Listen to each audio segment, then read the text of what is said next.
नमः संस्कृताय विद्यार्थियों, मैं पूर्णिमा शर्मा आज आप सभी के लिए कक्षा सप्तम की पुनरावलोकनम प्रथमा पाठ के अभ्यास कार्य लेकर प्रस्तुत हुई हूँ। इससे पहले की वीडियो में मेरे द्वारा आपको शब्दार्थ और पाठ का वाचन और अर्थ करा दिया गया था।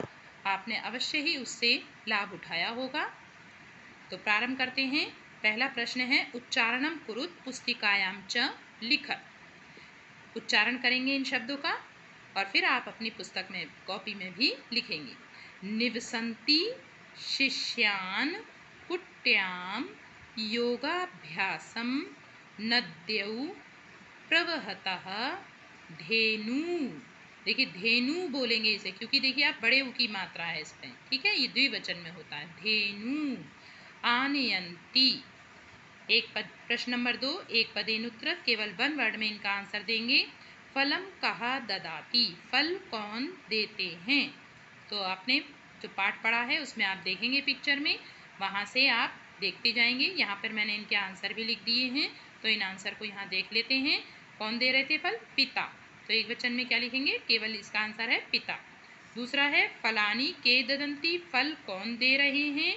पितराः। यह है बहुवचन का प्रयोग। मुनयः कुत्र निवसन्ति, मुनि कहाँ रहते हैं? आश्रमे, आश्रम में। शिष्यान् कः पाठयति, शिष्यों को कौन पढ़ा रहे हैं? गुरुः। अगला है माता का आनयति, माता क्या लाती हैं? जलम, जल लाती हैं। गोष्ठे कहाँ निवसन्ति, गोष्ठे मतलब गौशाला, गौशाला में कौन रहती हैं?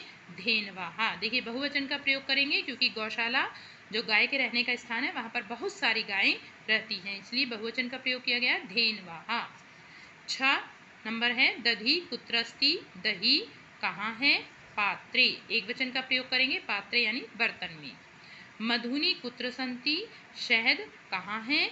मधुकोशेषु, मधुमक्खियों के छत्तों में। अगला प्रश्न है प्रश्न नंबर 3 शब्द रूपाणी लिखत।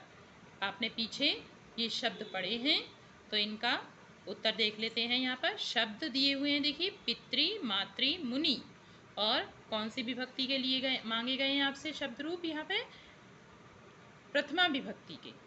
और कौन कौन से वचन मांगे गए हैं? एक वचन, द्विवचन और बहुवचन। तो देखते हैं, मैंने यहाँ भर भी दिए हैं आपके लिए। पिता एक वचन में, पितरौ द्विवचन में और पितराः बहुवचन में। ऐसे ही मातृ के रूप बनेंगे माता, मातरौ, मातराः। फिर मुनि के रूप इससे अलग होंगे क्योंकि ये री से अंत होने वाले हैं, ये ई से अंत होने वाला है, इसलिए इसके रूप इनसे दोनों से अलग हैं। तो मुनि ही मुनि बोलेंगे इसको, क्योंकि देखिए बड़ी की मात्रा है, और बहुवचन में मुनयाः। प्रश्न नंबर 4 है मंजुषाता पदानि चित्वा वाक्यानि पूरयत। देखिए इसको मंजुषा बोलते हैं, ठीक है। ये जो बॉक्स दिखाई दे रहा है आपको, इसको मंजुषा कहते हैं। इसमें आपको शब्द दिए होते हैं, इन्हीं शब्दों से चुनकर आपको नीचे रिक्त स्थान भरने हैं। तो शुरू करते हैं। का नंबर पे धेनवाः निवसन्ति, इसमें से ढूंढेंगे धेनु यानी गाय कहाँ रहती हैं। पीछे भी प्रश्न में आया आपका, तो कहाँ रहती हैं? देखिए इसमें से गोष्ठे, नंबर भी डाले मैंने, उसमें भरे भी हैं, आप देखेंगे गोष्ठे, गोष्ठे यानी गौशाला में रहती हैं। दूसरा है माता आनयति, माता लाती हैं, क्या लाती हैं? देखिए इसमें से ढूंढेंगे जलम यानी माता जल लाती हैं। प्रवहता द्विवचन है, देखिए तो द्विवचन का ही हम इसमें रूप ढूंढेंगे। नद्यौ, प्रवहता बहती क्या है? नदियाँ बहती हैं, तो नद्यौ भरेंगे यहाँ। दधिनी पात्र्यो स्तः, दधिनी यानी दही, स्तः द्विवचन का है, तो द्विवचन का ही प्रयोग करेंगे। देखिए पात्रे हो यानी 2 बर्तनों में है। मुनयः निवसन्ति, मुनि रहते हैं, कहाँ रहते हैं मुनि? आश्रमे। मुनि कहाँ रहते हैं? आश्रमे, आश्रम में। गुरुः निवसतः, गुरु कहाँ रहते हैं? कुट्याम, देखिए ये लिखा है कुट्याम, कुटिया में रहते हैं। यहाँ पे हम अनुस्वार लगाएंगे, ठीक है, ये विसर्ग नहीं लगेंगे, यहाँ पे अनुस्वार लगेगा। देखिए यहाँ पे कुट्याम यानी कुटिया में रहते हैं। तो कितने गुरु यहाँ पे? कुटिया में गुरु रहते हैं और आश्रम में मुनि रहते हैं।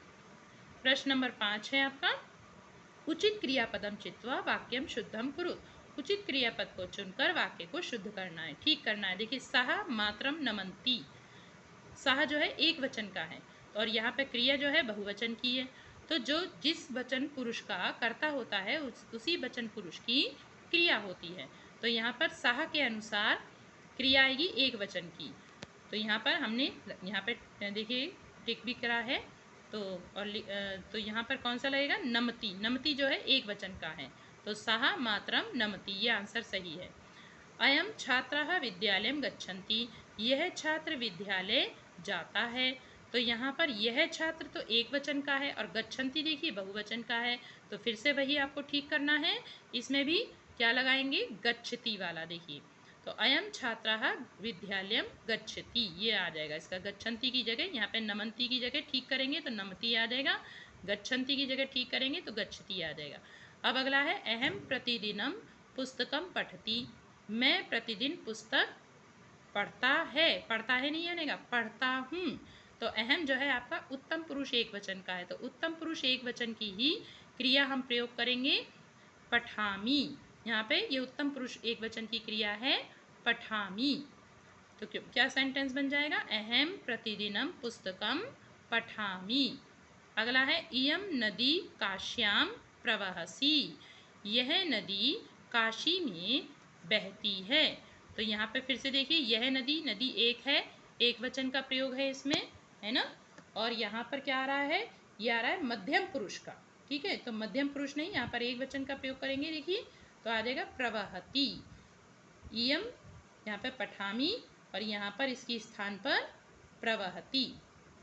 त्वम पुस्तकम नयति, यह है मध्यम पुरुष का कर्ता, तो मध्यम पुरुष की क्रिया प्रयोग करेंगे।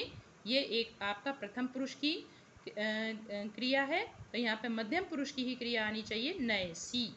इसका एक थोड़ा सा और सरल तरीका है बच्चों, जैसे अहम, अहम का मतलब क्या होता है मैं, और इंग्लिश में आप प्रयोग करते हो मैं के लिए मी, ठीक है, आई मी, इस तरह से प्रयोग करते हो। तो जैसे आप थोड़ा सा, ये ट्रिक है केवल, ये कोई व्याकरण में ऐसा कोई नियम नहीं है संस्कृत में, लेकिन आपको कुछ ध्यान रहे, याद रहे, इसके लिए थोड़ी सी सरल ट्रिक आपको बता रहे हैं कि अहम का मतलब होता है मैं, तो यहाँ पर मी वाला जो इंग्लिश में मी कहते हो, तो ये देखिए मी वाला आप इसके साथ में प्रयोग करेंगे। और त्वम, त्वम का मतलब क्या होता है तुम, और इंग्लिश में क्या कहते हो यू, और त्वम यू, यू से जोड़ के यू सी ऐसे बोलते हो ना, तो इसके साथ में आप सी, देखिए इसमें सी प्रयोग किया गया है।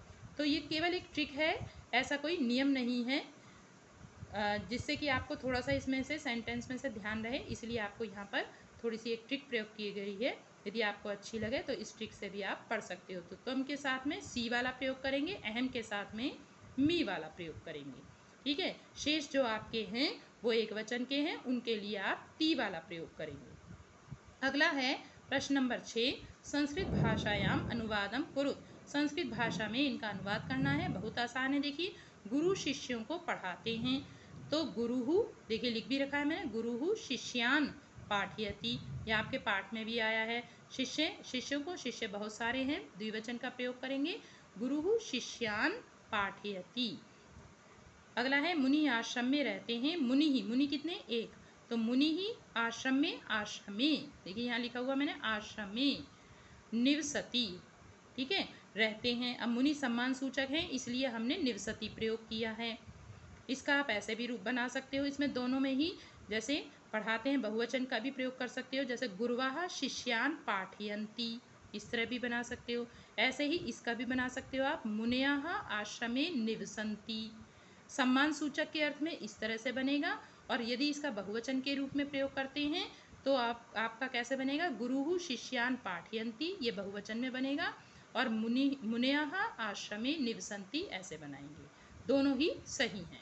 अगला है गुरु वेदों का अभ्यास करते हैं, तो गुरु बहुत सारे हैं, तो गुरुवाह बहुवचन का प्रयोग करेंगे, गुरुवाह वेदाभ्यासम कुर्वन्ति, कुर्वन्ति क्यों लगाया, क्योंकि बहुवचन, बहुत सारे गुरु हैं।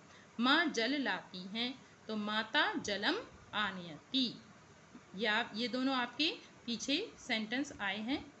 अगला देखते हैं, इनका भी आपको रूप बनाना है, एक वचन, द्विवचन और बहुवचन में। देखिए वृक्ष, वृक्ष के रूप राम की तरह चलते हैं, बालक की तरह। जैसे रामः रामौ रामः, बालकः बालकौ बालकः, इस तरह बनेगा। ऐसी बनेगा वृक्षः वृक्षौ वृक्षः।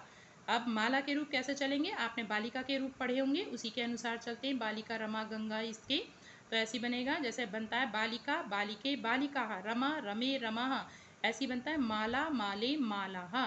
फिर पुष्पम, ये नपुंसकलिंग का है, ये पुल्लिंग का है, ये स्त्रीलिंग का है और ये नपुंसकलिंग का है। तो जैसे आपने फल के रूप पढ़े होंगे पिछली कक्षा में, फलम फले फलानी, ऐसी बनता है। पुस्तकम पुस्तके पुस्तकानी, ठीक है, ऐसी बनेगा। पुष्पम पुष्पे पुष्पाणी। अब अगली यहाँ पर एक सूक्ति दी हुई है। सूक्ति मतलब सुंदर कथन, सुंदर बात। तो क्या बताया है इसमें, सूक्ति को पढ़ लेते हैं पहले। कर्तारः सुलभः लोके विज्ञातरस्तु दुर्लभः। कर्तारा मतलब करने वाले, कौन, कार्य को करने वाले। लोके मतलब संसार में। सुलभा, सुलभा मतलब आसानी से प्राप्त हो जाते हैं। और दुर्लभा किसे कहा है, विज्ञातरस्तु दुर्लभा, तू मतलब किंतु, जो समझकर कार्य करते हैं। विज्ञातरस्तु मतलब जानना, ज्ञा धातु है देखिए इसमें, जानने के अर्थ में आती है। तो समझकर कार्य करने वाले कठिनता से प्राप्त होते हैं।